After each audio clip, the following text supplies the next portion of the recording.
You see, the Economic and Financial Crimes Commission was created out of the police. And the police has the blessing of the law and the constitution. And so there used to be a department in the police that deals with fraud.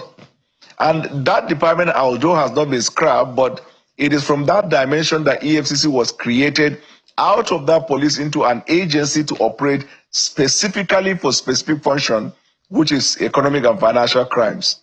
And so, generally speaking, EFCC does not operate on its own and is not standing as though it is a self-created agency. It is an offshoot of the Nigerian police.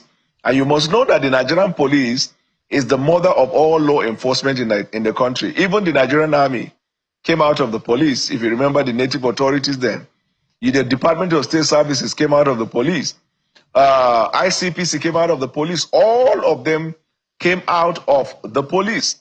So EFCC can best be described as an offshoot of the police, enjoys the blessings of the law. The National Assembly, by virtue of the provision of Section 4, it says they have powers to make laws for good, for peace, order, and good government. Peace, order, and good government. So sometimes when the law is tested, especially with specific reference to the enactment of the National Assembly, it is to see whether the law that is made provides peace, whether it provides order, or whether it provides good government. This is the yardstick, the acid test for the legitimacy, legality of the powers of the lawmakers to make laws for the country. And so there is no limitation as to the law that the National Assembly can make, except if the Constitution provides that such a law or enactment is to be made by a body other than the National Assembly. But of course, you know that all laws of the Federation are to be enacted by the lawmaking arm of the government. So that's the foundation. Then the governors. You know that from the inception of EFCC, even though it has a wide jurisdiction and scope in terms of fighting financial crimes, but majority of the work that EFCC had embarked on or had been doing over the years are work that relates to the investigation of former governors.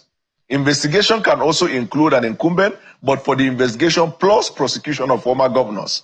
And this is where the EFCC has had a hurdle from 1999 till today.